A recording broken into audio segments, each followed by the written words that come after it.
Halo, Assalamualaikum warahmatullahi wabarakatuh. Perkenalkan, nama saya adalah Herlina. Saya adalah seorang fund manager di salah satu institusi yang mengelola dana. Dan hari ini saya ingin berbagi mengenai informasi mengenai surat berharga syariah negara. Nah, kenapa eh, informasi ini ingin saya sharing ke teman-teman? Karena ada potensi cuan gitu ya, atau ada potensi return yang bisa kita dapatkan selain kita berusaha atau berdagang atau melakukan kegiatan usaha ya di sektor real. Jadi ada potensi return yang bisa kita dapatkan dari financial market. Nah, salah satunya adalah dengan kita membeli sukuk retail seri SR021T3 dan SR021T5 yang saat ini sedang di launching oleh pemerintah. Nah, detailnya akan saya jelaskan setelah ini ya. Jadi saat ini ada penjualan surat berharga syariah negara oleh DJPPR.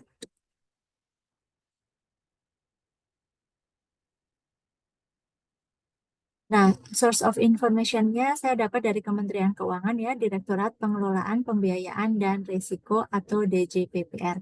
Nah, teman-teman bisa klik link ini djppr.kemenq.go.id untuk informasi yang lebih lanjut, dan juga jika seandainya di kemudian hari pasti banyak ya akan ada issuance atau akan ada penerbitan obligasi yang sejenis ya yang dari pemerintah, biar nanti teman-teman tahu sumber informasi yang valid. Teman-teman bisa langsung ke ini ya, www.djppr.kemenq.go.id.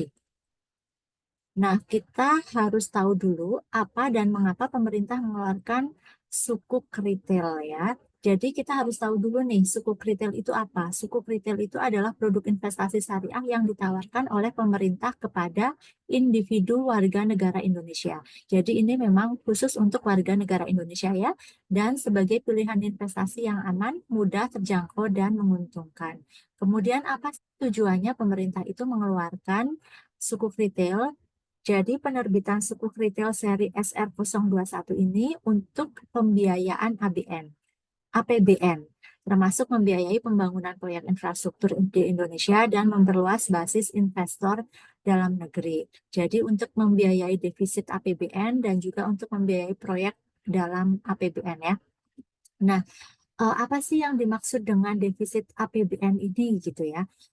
Jadi teman-teman uh, belajar sedikit ya mengenai makroekonomi. Nah, nanti teman-teman bisa klik ini ya kalau misalnya pengen belajar mengenai APBN pemerintah Indonesia. Jadi ada di webnya www.kemenq.go.id. Nah, ini saya ambil realisasi APBN sampai dengan Juli ya 2024.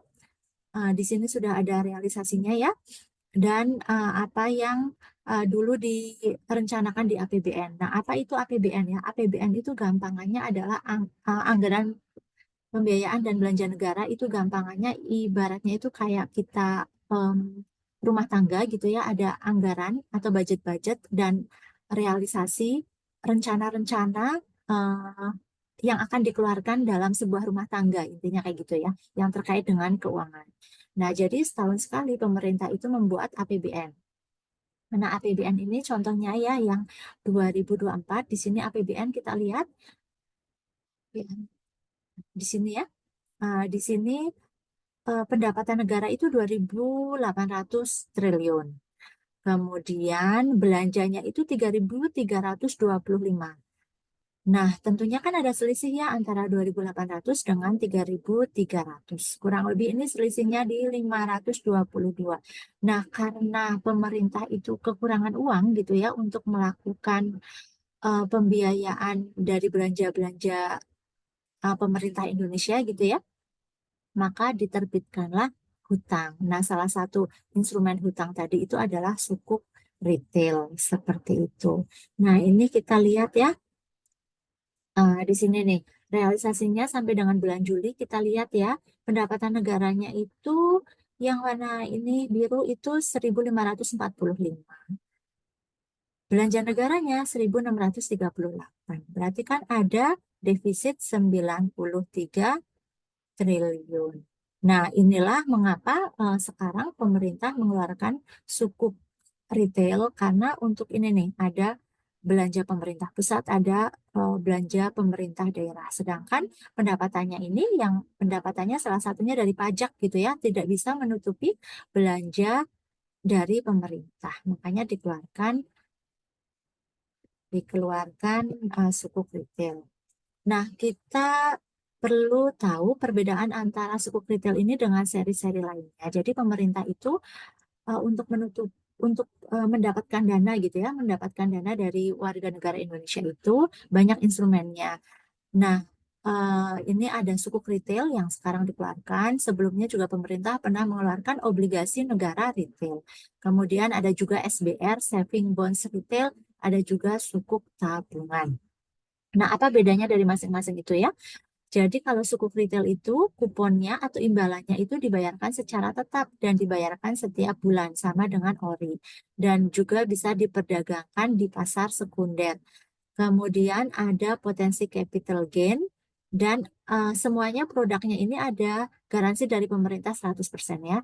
Jadi ini tuh aman buat kita nggak usah perlu khawatir apakah istilahnya uang kita itu diinvestasikan di sesuatu yang bodong gitu ya.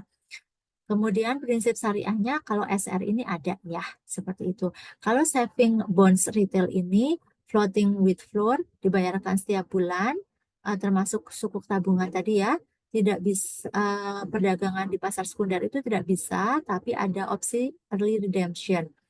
Nah, untuk saat ini kita hanya fokus di sukuk retail ya. Nanti akan saya jelaskan mengenai kupon itu apa, perdagangan di pasar sekunder apa, potensi capital gain itu gimana, dan sebagainya. Kita mengenal dulu ya, apa itu sukuk retail seri SR021 ini. Jadi, tadi sudah dijelaskan diperuntukkan untuk investor individu warga negara Indonesia, kemudian surat berharga yang diterbitkan pemerintah berdasarkan prinsip syariah, dan memberikan imbalan tetap atau fixed rate ya dengan pajak lebih rendah daripada deposito. Nah, teman-teman harus tahu ya kalau kita nabung di deposito itu ada pajaknya.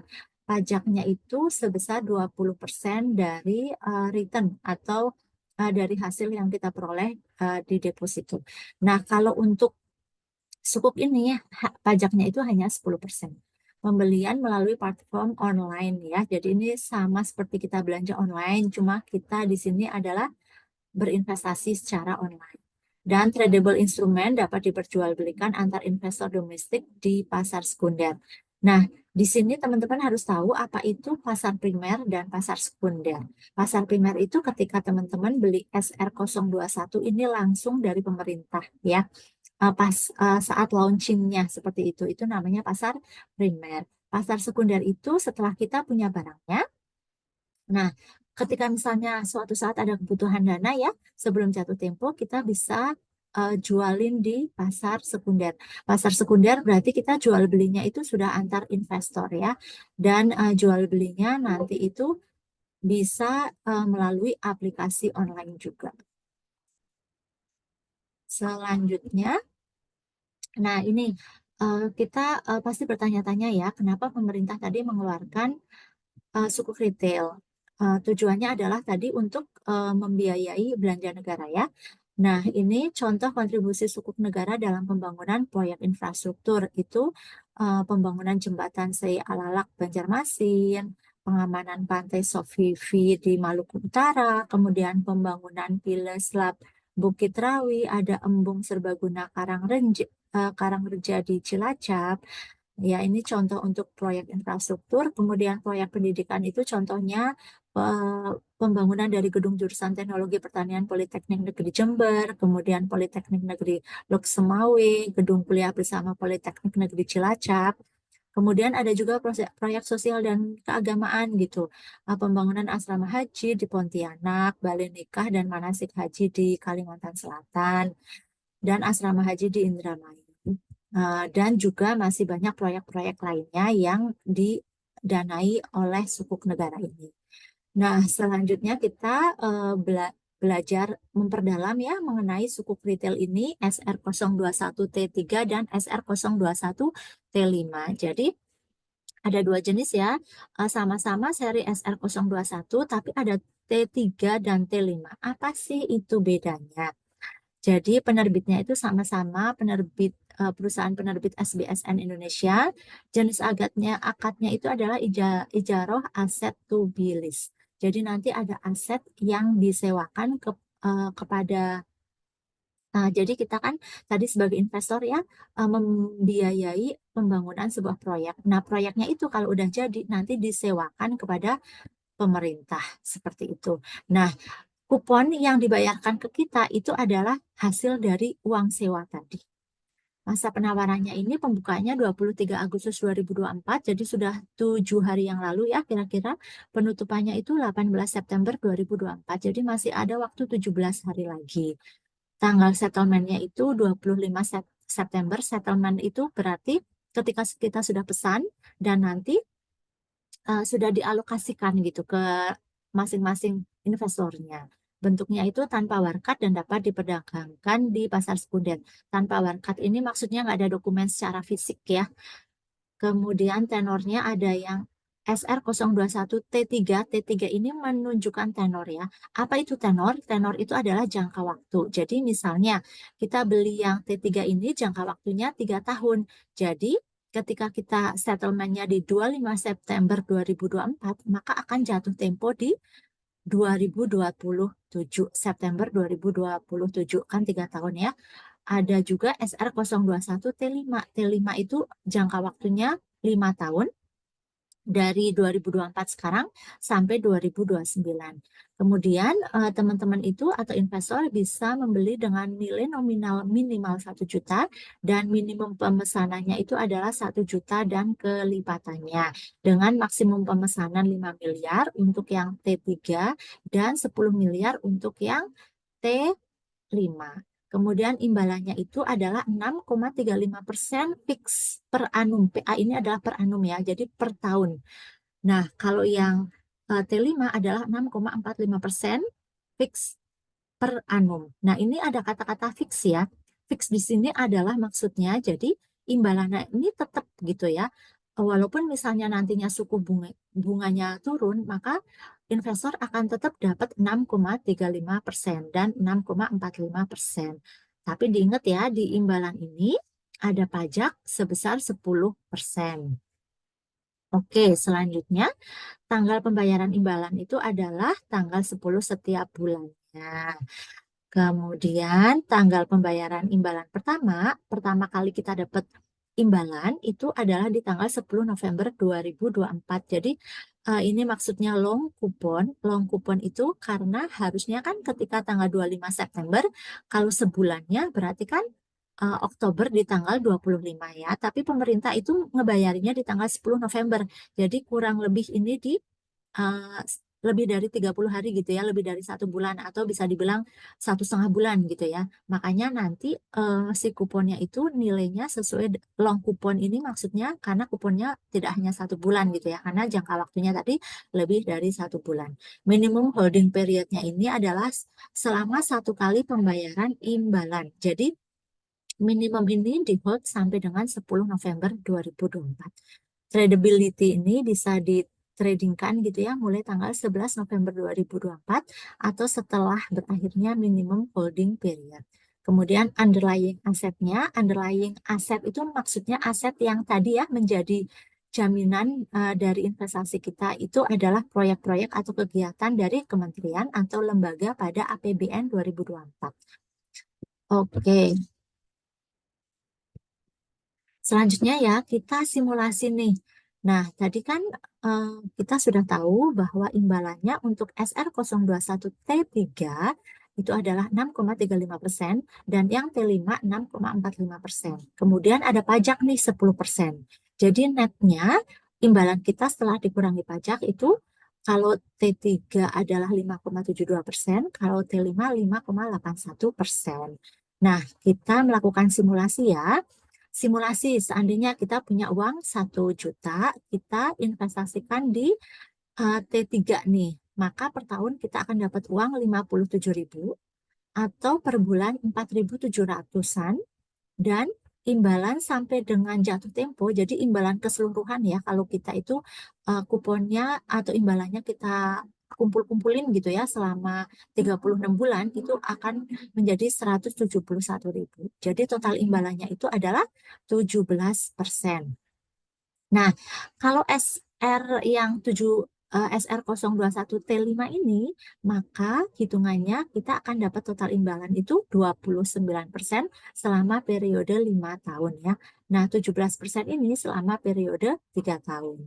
Seandainya kita punya duit 100 juta dan kita investasikan, maka ini ya, imbalan sampai dengan jatuh temponya 17 juta, per bulannya itu kira-kira kita dapat 476.000 atau setahunnya kita dapat 5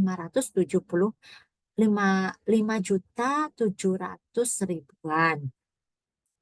Begitupun dengan jika kita investasikan di T5 ya, jadi per tahunnya 5.800.000, per bulannya 483, dan imbalan sampai dengan jatuh tempo itu 29 juta atau 29%. Simulasi ketiga, seandainya nih kita punya duit 1 miliar ya di T3, maka kita per tahunnya dapat 57 juta per bulannya, atau jika dibagi per 12 maka 4.700.000.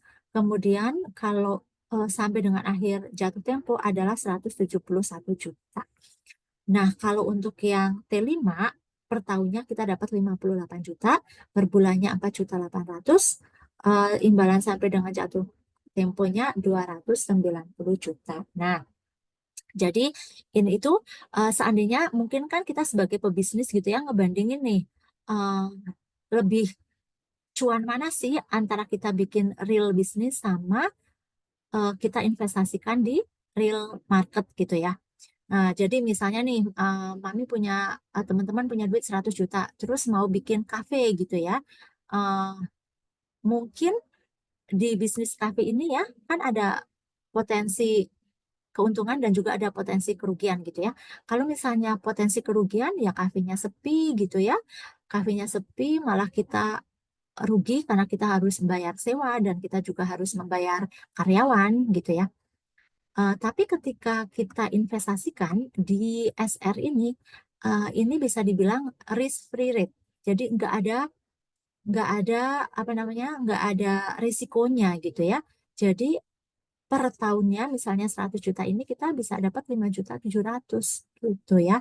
Dan dalam 3 tahun itu udah 17% gitu. Jadi daripada misalnya kita mungkin investasi ke teman yang membuka kafe gitu ya, tapi mungkin karena bukan teman dekat atau tidak kenal, bukan saudara, atau mungkin kita kurang yakin ya, daripada duit kita hilang gitu, kita mending investasikan di SR ini gitu. Nah, ketika tadi ya bandingannya kan 100 juta kalau kita membuat kafe, kan tadi ada risiko ya, tapi juga potensi keuntungan kan juga pasti ada ya. Nah, potensi keuntungan kalau kita untung di bisnis real itu pasti lebih besar di bisnis real. Karena 17% ini kalau misalnya bisnis real, saya yakin dalam 1 bulan itu sudah bisa ya 17% kalau kafe kita itu rame seperti itu. Bahkan kalau 3 tahun itu udah mungkin uangnya udah jadi 1 miliar gitu. Tapi kelebihannya kalau di SR ini adalah kita tidak menanggung risiko. Nah, ini keuntungan tadi ya yang sudah disinggung sedikit. Jadi sukri keuntungannya ya. S-nya itu adalah sesuai dengan syariah. Kemudian untung aman dan mudah karena kita dapat imbalan tetap itu 6,35% tadi ya, dan 6,45% kompetitif ya. Dan pajaknya itu lebih rendah dibandingkan dengan deposito. Dan dijamin oleh Undang-Undang APBN dan Undang-Undang SBSN. Jadi insya Allah pasti dibayar oleh pemerintah. Jadi uang kita tidak akan hilang. Pembelian dilakukan secara daring dan minimal pemesanan 1 juta. Sesuai kebutuhan ya.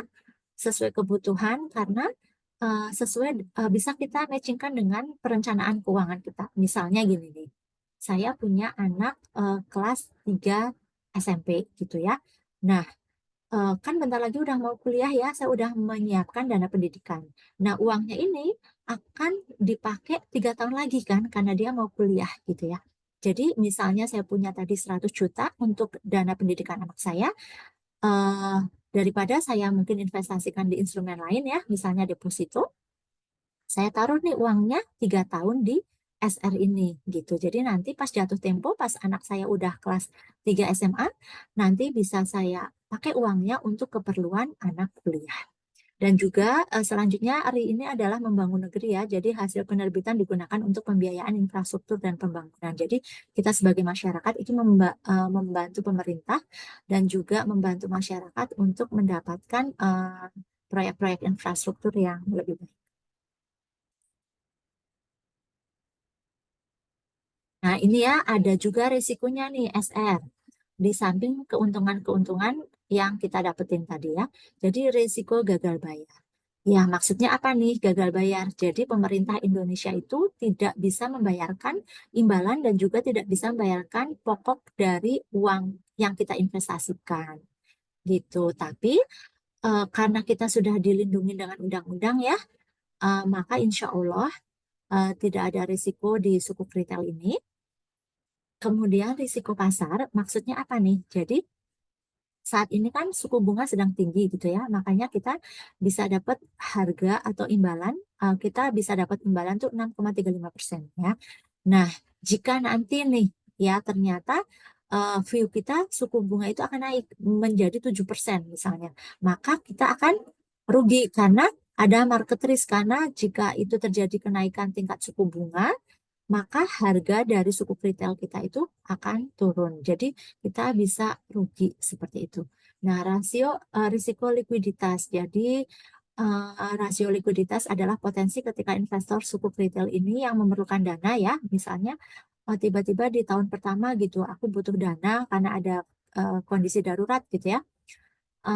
Dan ketika saya jual suku retailnya itu di pasar sekunder, tingkat harganya itu tidak sesuai dengan hitungan kita atau lebih rendah daripada apa yang kita beli. Itu risiko likuiditas. Ataupun ketika kita melakukan penjualan tidak ada pembelinya. Selanjutnya, nah kita harus tahu ya, karena kita tadi kan ngobrolin tentang suku bunga ya. Nah, jadi kita juga harus menambah wawasan kita mengenai kondisi makro kita ya. Apakah saat ini tuh saat yang tepat untuk membeli SR? Jadi kita harus tahu nih suku bunga saat ini dan view ke depan. Jadi Indonesia ini suku bunga saat ini berdasarkan BI 7 days rate repo. Nanti kalau misalnya teman-teman pengen belajar lebih lanjut ya mengenai tadi BI 7 days rate repo, di sini udah saya kasih link atau tautan untuk website dari BI-nya untuk BI 7 days rate repo-nya. Di sini jadi saat ini tuh 6,25% ya dari BI 7 days rate repo. Nah, jadi dulu itu setelah COVID ya, setelah COVID 2021 ke 2022 suku bunga kita itu rendah di 3,5% ya, di 3,5%. Dan suku bunga itu beranjak naik. Apa sih yang menyebabkan? Nah, pertama kita harus lihat juga kondisi global yang mempengaruhi eh, pergerakan rate ini atau suku bunga itu salah satunya adalah kondisi global di Amerika ya. Jadi dulu itu saat COVID di Amerika itu suku bunganya sangat rendah, hanya 0,25%. Nah, di tahun 2022 ini kemudian naik ya, suku bunganya naik terus sampai 5,5%. Jadi kenaikannya sangat signifikan ya, yang tadinya 0,25 menjadi bertahap naik jadi 5,5%. Nah, kita lihat di sini ada hubungannya dengan inflasi ya. Suku bunga itu ada hubungannya dengan inflasi. Di chart yang bawah kita lihat nih, waktu tahun 2022 itu inflasinya sangat rendah ya. Karena kan waktu itu kita nggak bisa spending, semua orang ada di rumah gitu. Nah, setelah terjadi pembukaan ekonomi, kan orang udah mulai keluar rumah, terus beli-beli gitu ya, beli-beli segala macam karena udah mulai beraktivitas ya, kayak misalnya tadinya yang kita nggak perlu bensin, terus jadi perlu bensin. Nah, itu inflasinya tuh naik tuh, inflasinya naik kenceng gitu ya. Nah, karena inflasinya tuh naik-naik terus, maka pemerintah atau the Fed gitu ya, the Fed itu yang ngatur keuangan lah di Amerika, itu eh, berusaha untuk menekan inflasi. Karena misalnya inflasi naik terus itu kan nggak baik juga ya buat perekonomian. Jadi salah satu caranya adalah dengan menaikkan suku bunga.